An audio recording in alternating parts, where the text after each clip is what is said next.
welcome to the Porch broadcast and to the gun series part of the broadcast.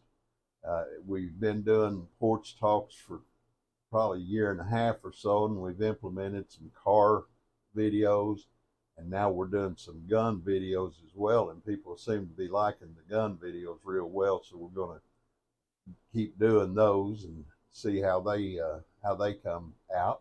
But anyway, saying that, let me get on with what I actually got on here to talk about. We just got a gun that we're going to be doing a review on, and I want to show the gun to you, talk to you a little bit about it, and then we're going to take the gun to the range and we're going to shoot it.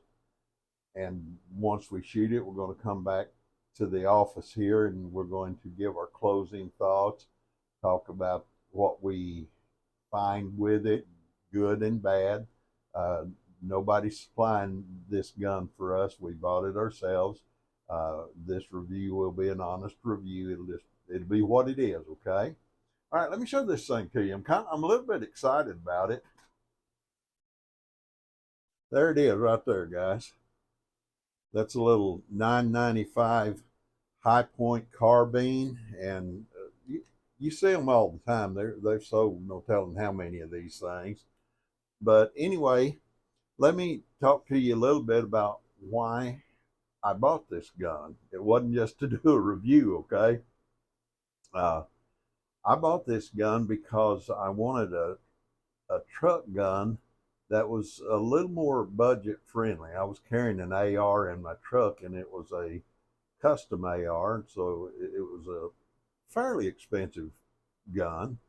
But anyway, I decided to rescope that gun and use it for a different purpose. And so I wanted something that would fit in a really small budget, sub $300, and put it in my work truck as the truck gun, okay? And so I started looking at this High Point about 3 or 4 weeks ago, and was thinking about buying it. And of course, I went ahead the other day and just bought the thing. Now, this is not the first High Point that I've ever had. I've probably owned 2 or 3 of these over the years. I bought a few of them, oh gosh, it must be 25 years ago, maybe more than that, probably.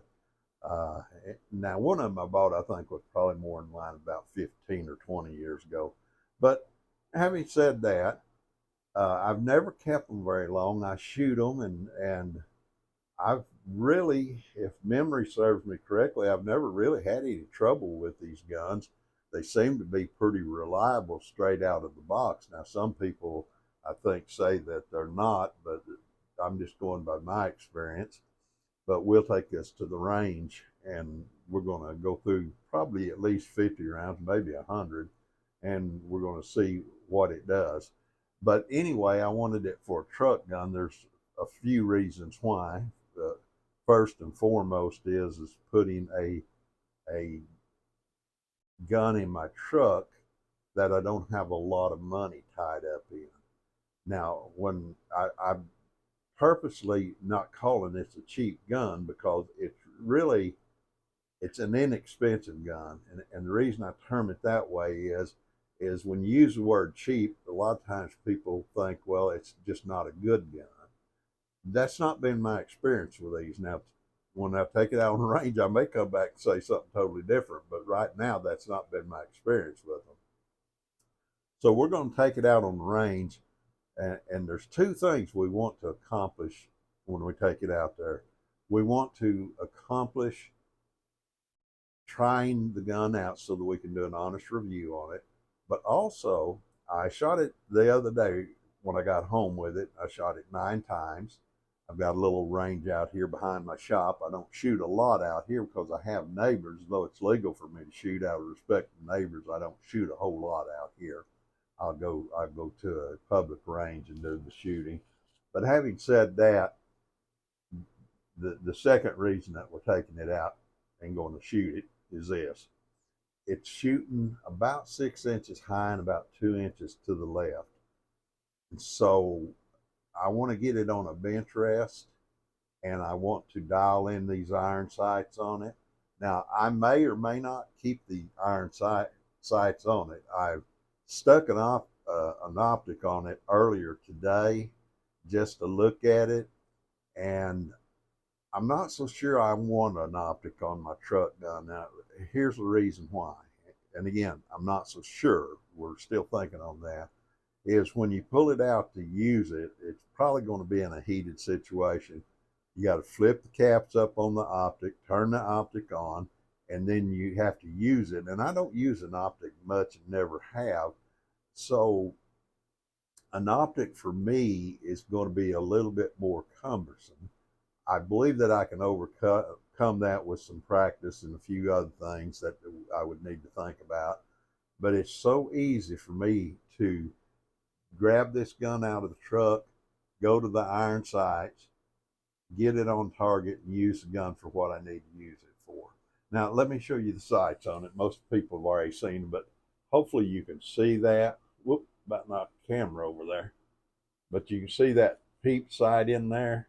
And then if you can see this, I painted a little bit of an orange sight on that front post just so that I can pick it up better with my eyes. I'm getting older.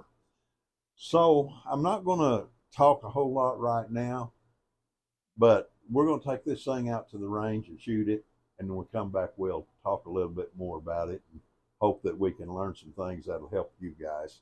Okay, guys, let's go out to the range, have some fun. So there's the two different types of ammunition we're going to try out in the 995 High Point today. And we're going to see how they feed and their accuracy, and we'll kind of go from there.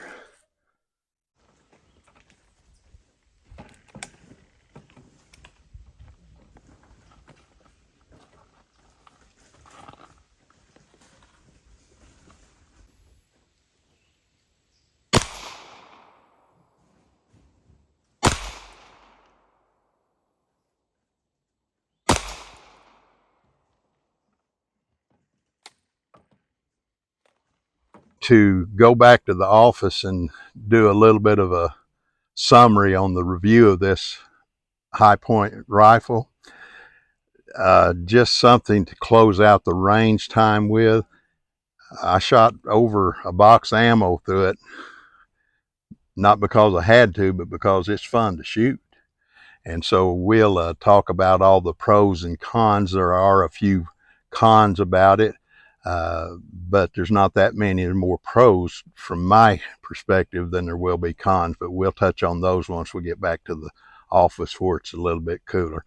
But all in all, guys, I really like this gun. Really fun shooting. So let's go back to the office where it's cooler and finish this video, okay? Okay, guys, here we are back from the range, and we just got finished shooting and testing out this little 9mm High Point 995, and just want to talk a little bit about it. I told you we'd go over the good and the bad, or the pros and the cons, but let me kind of start this a little bit different way. This is a sub $300 gun. I bought it with hopes to be able to use it as a truck gun in my work truck. Now, I've been carrying a fairly expensive gun in that truck, and I really just don't like doing that because I don't need that kind of gun in a work truck. And so that's why we thought we'd give this a try and see if it'd work for us. Okay, having said that, as I said, getting back to the pros and cons part of it, I'm not going to bash this gun any. I'm not going to knock it any at all. I'm not going to give any cons on it because, like I said, it's a sub $300 gun. It is not only everything that it should be, it to me is a little more than it should be. It's a little bit better gun than I expected it to be. I took this thing out there. I fired 2 different kinds of ammunition to it. Fired, probably 75 rounds or so through it. It operated flawlessly. I zeroed it in while we were out there, and once I got it zeroed in, it drilled the bullseye on the target with no problems at all. So I'm really very happy with this gun. I I thought about, well, should I put a red dot or something on it? And here's my thinking right now, guys. Now I may change my mind on this, but my thinking at this point is simply this: the last time I had a red dot on a gun in my truck, the battery went down on it. I carried it so long. That's my fault. I'm not blaming the battery or the red dot or anything else. But when I got it out to fire it, and I was only going to test fire it, the battery was dead on the red dot. Of course, I had a set of cold witness iron sights on. I went ahead and test fired it anyway. But having said that, my thinking at this point is I'm just going to leave this thing to iron sights. It is a budget gun. I don't need an elaborate gun in that work truck. I need something that I can pull out, look down these iron sights, hit what I'm shooting at. And that's all I need. And here's the thing, guys, and I got to watch myself when it comes to this kind of stuff. I got to looking online. You can buy stuff for this gun. It's unbelievable how much stuff is available for this gun out there. And I like fixing up guns, but you can stick another $300 or $400 in this gun pretty easy if you want to. And then now you're up to almost a $700 gun for a work truck.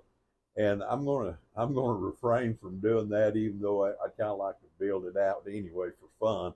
I'm not going to do it. But I will say this: I may buy a 10 millimeter in this carbine style right here. It's High Point, and I may build a 10 millimeter or a 45, one of the two out. And I have to watch myself close because I'd like to build both of those guns. But anyway, this is a good gun, guys. And a person might say, well, would you recommend it to somebody for self-defense?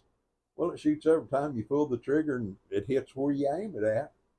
Yeah, I'd tell anybody, throw that in your old truck and it do you a good job. Now, I went online. There's a couple of people that stopped home invasions with one of these right here.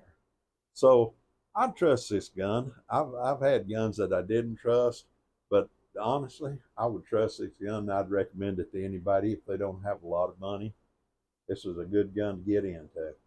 All right, guys, I'm not going to yammer on and on about this thing. I appreciate you guys watching, and I hope you appreciated and enjoyed the range time that we had. I got to be real honest with you. I had a good time shooting this gun out there. I'm going to shoot this gun a whole lot more. The fact is, I can't hardly wait to go back out and shoot again. All right, guys, we here at the Porch love you. We want the best for you. May God bless. Have a good day.